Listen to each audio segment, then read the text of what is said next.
Assalamualaikum warahmatullahi wabarakatuh. Waalaikumsalam. Waalaikumsalam warahmatullahi wabarakatuh. Selamat malam menjelang pagi, saudara-saudara sekalian, Bapak Ibu yang ada di sini.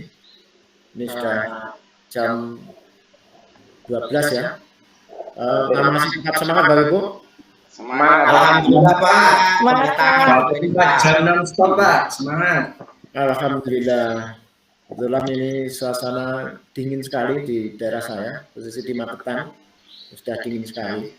Jadi memang ini kegiatan yang luar biasa dan semangat Bapak Ibu ini yang nantinya kita harapkan dan juga hasilnya kita gunakan untuk anak didik kita.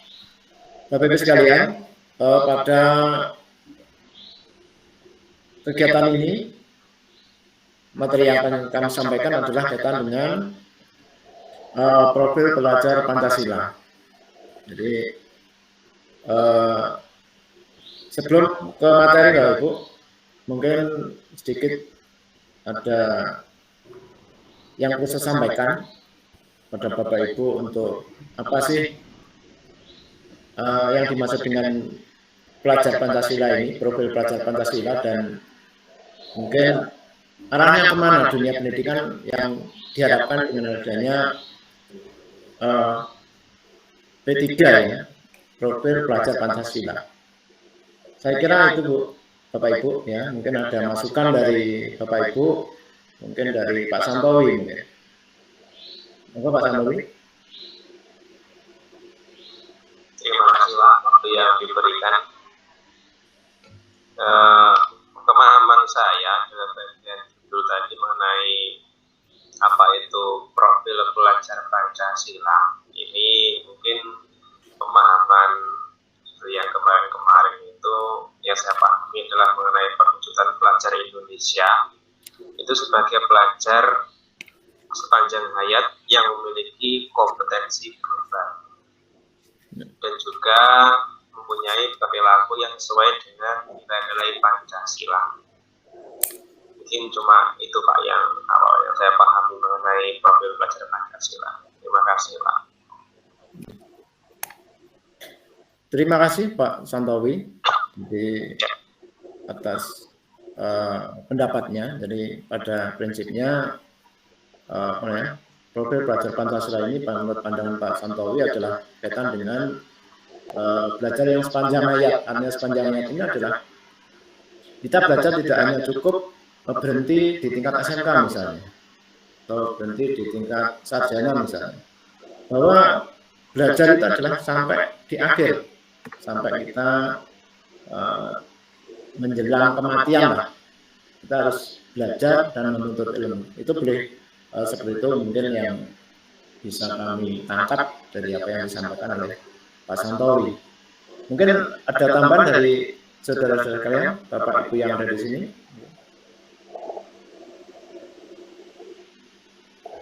Kalau enggak ada, kita langsung ke materi. Kita coba tampilkan slide. Ini Bapak Ibu ya. Jadi kita di profil pelajar Pancasila, tema kita pada malam hari ini. Jadi yang kita bahas adalah kaitan dengan apa sih profil pelajar Pancasila, dan nanti apa itu profil pelajar Pancasila dan mungkin dimensi-dimensinya. Oke Bapak Ibu, di sini ada kaitan dengan materi kaitan dengan definisi profil dari pelajar Pancasila. Di mana profil pelajar Pancasila adalah profil lulusan yang bertujuan menunjukkan karakter dan kompetensi yang diharapkan dan diraih, menguatkan nilai-nilai luhur Pancasila serta peserta didik dan para pemangku kepentingan. Jadi itu Bapak Ibu. Lanjut kita di slide berikutnya. Ada ini ya Bapak Ibu yang perlu kita pahami. Jadi 6 dimensi profil pelajar Pancasila. Jadi apa yang diharapkan dalam pelatihan ini, jadi 6 dimensi profil pelajar Pancasila ini adalah penekanan kembali. Sebenarnya kita sebelum adanya 6 dimensi ini, penguatannya adalah dulu sebelum adanya ini, di zaman Orde Baru, di zaman itu kan sudah ada sebenarnya kaitan dengan penguatan nilai-nilai Pancasila. Itu dulu ada juga kaitan dengan, kalau zaman kita sekolah dulu Bapak Ibu ini, kita masih ingat ada 36 butir-butir Pancasila. Nah, jadi itu adalah sesuatu yang harus kita terapkan kembali, kita hidupkan kembali, kita pengetahuan kembali, sehingga profil pelajar Pancasila betul-betul, karena kalau kita lihat sekarang itu apa namanya, terjadinya krisis moral Bapak Ibu ya, yang di lapangan. Ini kita paham, anak didik kita beda sekali dengan masa kita pada saat kita menjalankan proses pendidikan selama pada masa-masa kita. Tapi anak didik kita, kalau kita kurang kuat dalam, terutama adalah kalau kita di ini ya, di dimensi yang pertama, beriman dan bertakwa kepada Tuhan Yang Maha Esa dan berakhlak mulia. Ini adalah penekanan yang luar biasa yang harus kita tekankan di sini. Kita mau mengolah anak seperti apapun, kalau kita dasar pondasi kita di sini adalah tidak kuat, maka ya seperti itulah anak didik kita. Bagaimana terkikis dengan adanya perubahan globalisasi ya, dengan adanya IT, kita tidak bisa membatasi dan sebagainya. Itu perkembangannya luar biasa pengaruhnya kalau itu. Jadi dengan adanya 6 dimensi ini ya, kita dimensi yang pertama adalah beriman dan bertakwa kepada Tuhan Yang Maha Esa, itu adalah harus yang posisi yang paling atas. Lanjutkan dan dimensi kedua, berkebinekaan global ya, maaf. Jadi dimensi kedua, ketiga adalah mandiri, terus yang keempat bergotong royong, kelima bernalar kritis, dan keenam adalah kreatif. Dari 6 dimensi ini Bapak Ibu, jadi mungkin ada beberapa pendapat dan masukan dari Bapak Ibu sekalian. Kira-kira yang berkebinekaan global itu kira-kira yang seperti apa Bapak Ibu? Mungkin Bu Dina ini, saya tanya Bu Dina. Kira-kira yang pengalaman Bu Dina mungkin pada saat di lapangan dengan siswa anak didik seperti apa Bu?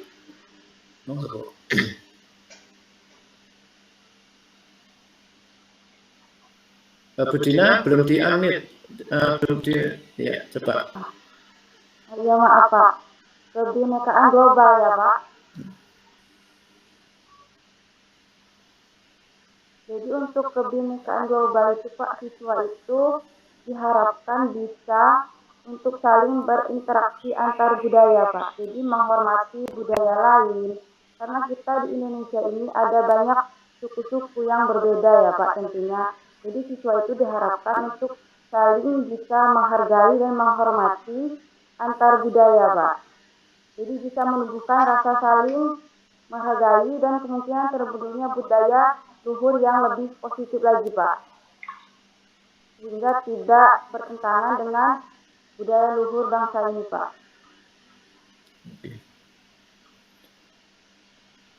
Oke, terima kasih atas pendapatnya Bu Dina. Mungkin ada tambahan dari Bapak Ibu yang lain?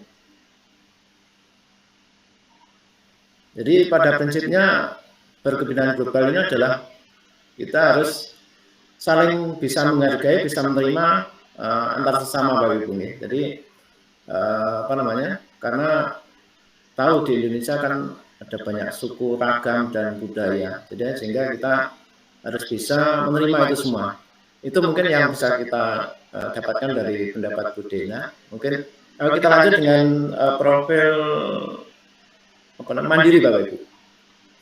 Mandiri. Mungkin apa yang bisa kita lihat di situ kaitan dengan mandiri Bu Siswati mungkin Bu Sis. Iya Pak, untuk terima kasih waktunya. Untuk mandiri itu harapan kita siswa nantinya dia bisa gini Pak, contohnya ketika dia ini merasa kurang mampu atau belum bisa, terhadap pelajaran tersebut belum paham, dia bisa membekalinya sebelum berangkat ke sekolah itu besok pelajaran apa, dia sudah belajar malamnya gitu Pak. Oh, Jadi gitu. tanpa harus disuruh guru, dia bisa belajar sendiri kekuranganku di mana, untuk menyiapkan diri pada pelajaran besok harinya Pak. Seperti itu Pak. Terima kasih. Makasih Bu. Jadi intinya kalau kita menyimpulkan dari Bu Siswati, jadi mandiri ini adalah kaitan dengan kesiapan bahwa anak itu tahu diri posisinya. Seorang siswa sebelum menyiapkan untuk keesokan, maka malamnya juga harus mempersiapkan diri apa yang harus besok dilakukan, belajar apa yang harus dipelajari. Itulah yang bisa kita tarik dari apa yang disampaikan Bu Siswati. Lanjut Bapak Ibu kaitan dengan bergotong royong. Mungkin kaitan dari bergotong royong ini mungkin ada pendapat dari Pak Tri ya, mungkin yang bisa sedikit, jangan terlalu banyak Pak, nanti sedikit aja. Mungkin Pak Tri bisa dengar Pak Tri? Oh, kalau nggak bisa dengar nanti kita lempar aja Pak Renaldi mungkin. Baik Pak, menurut saya untuk berkebinekaan global itu siswa. Maaf Pak Renaldi. Bergotong royong Pak Renaldi. Oh, bergotong royong Pak ya? Iya. Ya, jadi untuk bergotong royong itu maksudnya mereka mampu melakukan kolaborasi sesama teman. Kemudian kepeduliannya tinggi sesama teman ataupun masyarakat yang ada di sekitar, Pak. Oke, jadi siap. Mereka bisa berbagi bersama, Pak. Mungkin menurut saya seperti itu, Pak.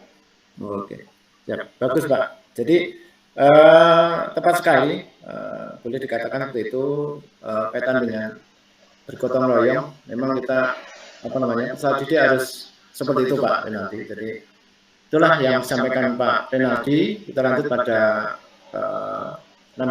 dimensi yang selanjutnya adalah bernalar kritis. Jadi mungkin pemahaman dari Pak Saiful Rizal ini kaitan yang apa Pak kaitan dengan bernalar kritis yang berhubungan dengan siswa kita. Oke, terima kasih atas waktunya. Termasuk pemahaman saya tentang nalar kritis untuk peserta didik kita, terutama khususnya untuk praktek biasanya anak-anak Pak ya di bengkel itu, karena kita jurusan otomotif atau TKRO itu dia bisa menganalisis ataupun menganalisis dan mengevaluasi. Jadi kalau ya, praktek itu misalnya kelistrikan ya dia harus bisa menganalisis tentang permasalahannya dia sendiri, kerusakannya itu bagaimana. Tidak istilahnya itu sedikit-sedikit tanya ke bapak ibunya, tapi dia bisa menganalisis dan mengevaluasi kekurangan dari dia itu apa. Kurangnya ini, oh saya kurangnya ini, jadi dia bisa mengkolaborasikan sendiri tentang pemahaman dari peserta didik tersebut. Itu saja Pak Suroso. Terima kasih. Oke, terima kasih Pak Saiful atas pemahamannya kaitan dengan benar kritis. Tepat sekali Pak kalau kita aplikasikan ke anak didik kita. Jadi kalau kaitan dengan pemahaman Pak Saiful ini sudah mengarah pada kalau ranahnya ranah tingkat tinggi. Jadi boleh dikatakan C4 sudah masuk pada evaluasi, jadi analisis itu luar biasa. Memang kita harus dalam proses pembelajaran itu adalah kita memancing anak untuk kritis dan akhirnya tujuan dari ranah ya, kalau dalam bahasa asesmennya adalah hot ya, jadi seperti itu. Jadi memang tujuan kita adalah di situ. Jadi itu Pak Saiful. Jadi selanjutnya adalah kita pahami di sini adalah bagaimana anak didik kita nanti bisa lebih kritis dalam menangkap segala sesuatunya. Baik Pak Saiful, kita lanjut. Yang terakhir kaitan dengan kreatif.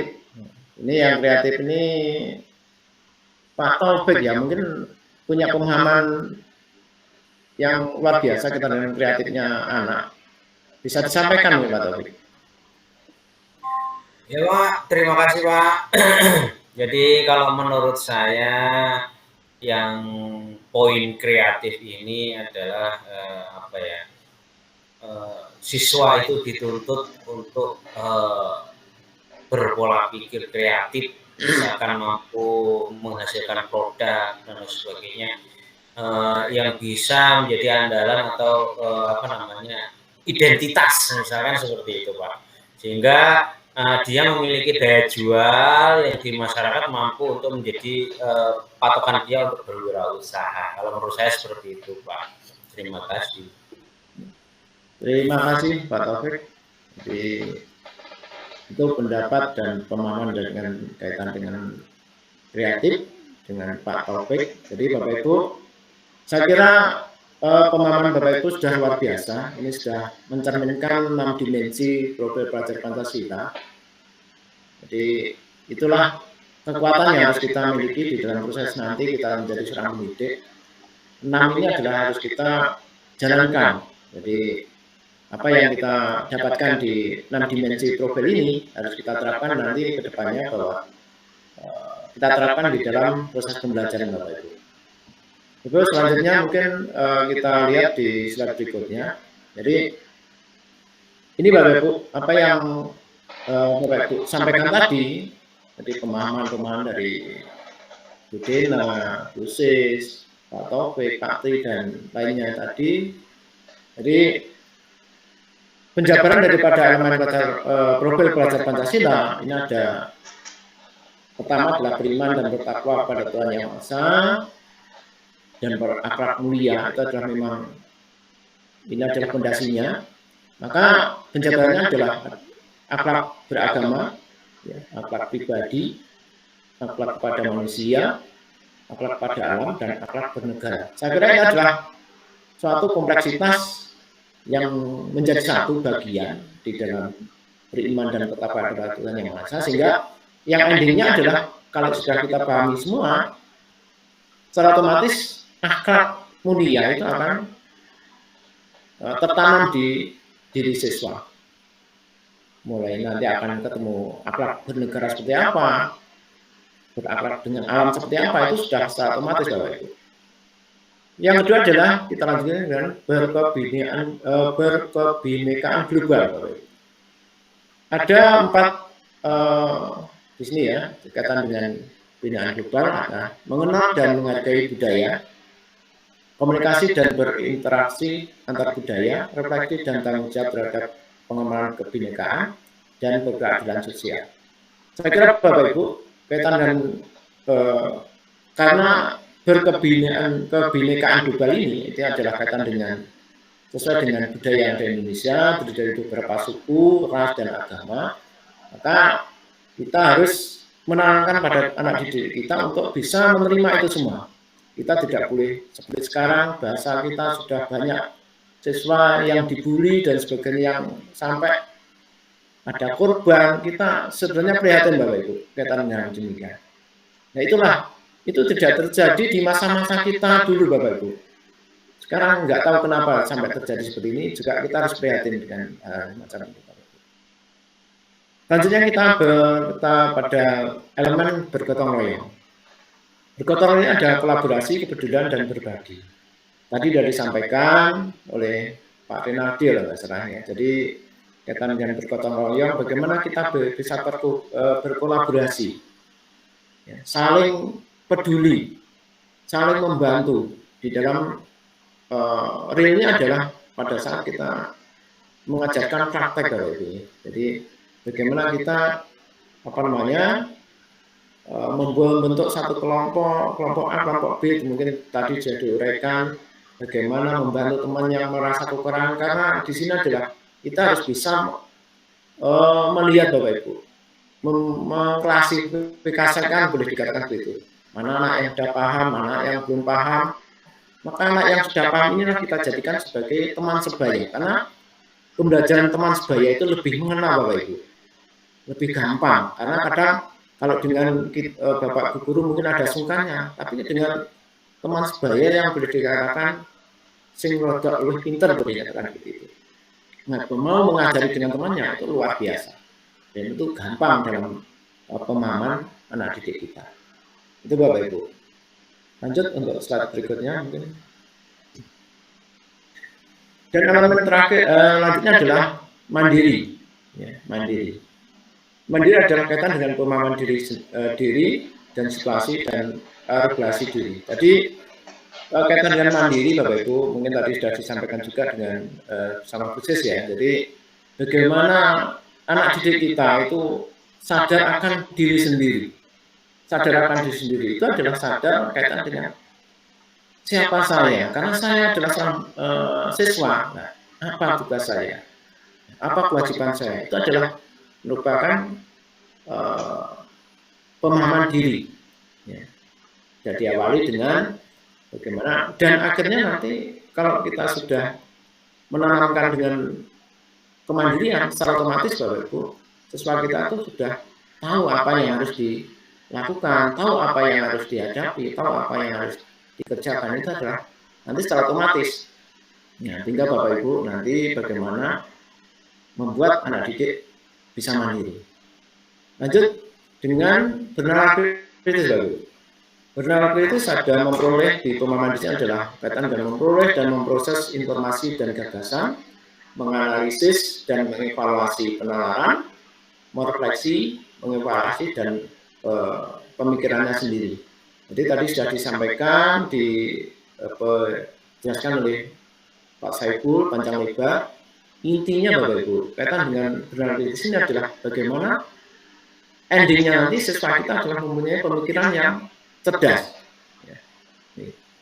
Dan terakhir Bapak Ibu, kreatif kita menghasilkan gagasan yang orisinil, misalnya karya tindakan yang orisinil, memiliki keluasan yang berpikir dalam mencari alternatif solusi permasalahan. Maka di sini adalah siswa kita dididik untuk berkreasi dan kreatif. Jadi itu Bapak Ibu yang kami sampaikan pada materi pertemuan pada malam hari ini. Jadi itulah yang harus kita sampaikan kepada anak didik kita. Semoga apa yang kita sampaikan ini kedepannya adalah untuk generasi kita untuk lebih baik, dan kedepannya adalah kembalinya juga kita pada kita semua. Apa yang kita berikan adalah merupakan suatu amanah, dan mudah-mudahan kembalinya pada kita semua, Bapak Ibu. Saya kira itu Bapak Ibu, ada kurang lebihnya, ada salah kata, saya mohon maaf yang sebesar-besarnya, dan saya akhiri. Assalamualaikum warahmatullahi wabarakatuh. Waalaikumsalam warahmatullahi wabarakatuh.